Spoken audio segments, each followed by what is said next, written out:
નમસ્કાર મિત્રો, અમારી યુટ્યુબ ચેનલ રંગરસિયો ગુજરાતીમાં તમારું ખૂબ ખૂબ સ્વાગત છે. મિત્રો, આજે ફરીથી અમે લાવ્યા છીએ એક નવી વાત કે બીજાના પર આરોપ લગાડતા પહેલાં એ વ્યક્તિને જાણવું ખૂબ જરૂરી છે. જાણ્યા વગર કોઈ દિવસ આરોપ લગાવવો નહીં. તો આજે એવી વાત કરવા જઈ રહ્યા છીએ. તો વાત ચાલુ કરીએ એની પહેલાં તમને જણાવી દઉં કે મિત્રો, જો તમને અમારી ચેનલમાં નવા છો તો અમારી ચેનલને સબસ્ક્રાઈબ કરી દેજો, બેલ આઇકન દબાવી દેજો, જેથી કરીને કોઈ પણ અમે અવનવા વિડીયો અપલોડ કરી તો તેની લિંક તમને મળતી રહે. તો ચાલો મિત્રો, આજે તમને વાત જણાવીએ. મિત્રો, આ સ્ટોરી સાંભળ્યા પછી તમે બીજા પર આરોપ લગાડતા પહેલાં 100 વખત વિચારશો. તો સ્ટોરી ચાલુ કરીએ અને તમારા બાળકોને પણ સંભળાવજો. એક નદી કિનારે બે વૃક્ષ હોય છે. ત્યાંથી એવું બને છે કે એક ચકલી ઉડતી ઉડતી ત્યાંથી પસાર થાય છે અને તે પહેલા વૃક્ષને પૂછે છે કે હું તમારા પર માળો બનાવીને રહી શકું? થોડાક દિવસ પછી વરસાદ આવવાનો છે, તુફાન આવવાનું છે, વાવાઝોડું આવવાનું છે, તો હું અહીંયા માળો બનાવી શકું? તો પેલો વૃક્ષ ના પાડી દે છે. તે કંઈક કહેવા જાય તેની પહેલાં તે બીજા વૃક્ષને પૂછી લે છે અને બીજો વૃક્ષ સહમત થઈ જાય છે. તો બીજા વૃક્ષ પર તે ખુશી ખુશીથી રહેવા લાગી. અને થોડાક દિવસો પછી જો તેના બચ્ચાઓ ઉડીને પહેલા વૃક્ષમાં રમવા માટે જતા, ત્યાં બેસતા, તો ચકલીને તે ના ગમતું અને તે બચ્ચાઓને ત્યાંથી બોલાવી લેતી અને ખૂબ જ ગુસ્સો કરતી હતી. આ જોઈને પેલા વૃક્ષને ખૂબ જ દુઃખ થતું હતું.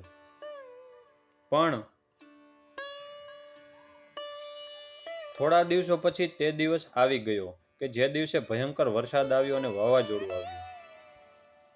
થોડા સમય પછી પહેલું વૃક્ષ મૂળમાંથી ઉખડવા લાગ્યું. ચકલી આ બધું જોતી રહી ગઈ.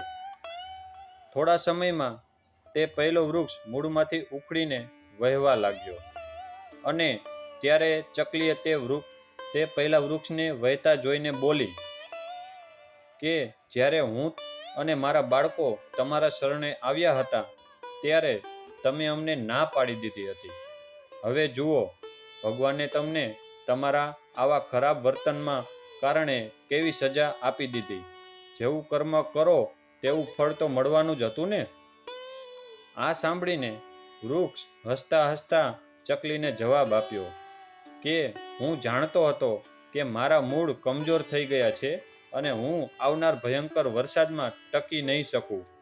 હું તને એટલા માટે ના પાડી હતી કે હું તારા અને તારા બાળકોના જીવને ખતરામાં રાખવા માંગતો ન હતો. માળો ન બાંધવા બદલ હું તારી માફી માગું છું.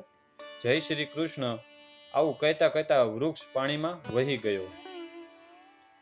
મિત્રો, જીવનમાં ઘણી વખત એવું બને છે કે આપણે કોઈની વાત કે વ્યક્તિને જાણ્યા વિના આપણે તેના વિશે ખરાબ વિચારવા લાગીએ છીએ. પણ જ્યારે આપણને તેની વાત કે સ્વભાવ વિશે સાચું જ્ઞાન આવે છે તો આપણા પાસે પસ્તાવા સિવાય બીજો કોઈ રસ્તો હોતો નથી. મિત્રો, કોઈના અહંકારને હંમેશા તેનો કઠોરતા ન સમજવો. શું ખબર તેના આ જ અહંકારના લીધે તમારું ભલું થતું હોય. કોણ કઈ પરિસ્થિતિમાં છે લગભગ આપણે તેને સમજી શકીએ નહીં. એટલા માટે કોઈના ચરિત્ર અને વ્યક્તિત્વને તેના વર્તનમાં વ્યવહારથી સરખામણી ન કરો. તો મિત્રો, તમને અમારી આ વાત કેવી લાગી તમે કોમેન્ટ કરીને જરૂરથી જણાવજો કે આ સ્ટોરી તમને ગમી કે નથી ગમી. એક કોમેન્ટ જરૂરથી કરજો મિત્રો.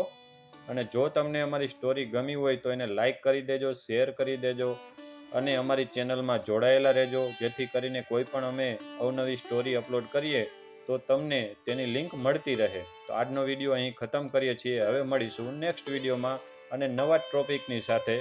તો આજે અહીં આપણે વિરામ લઈએ. ધન્યવાદ.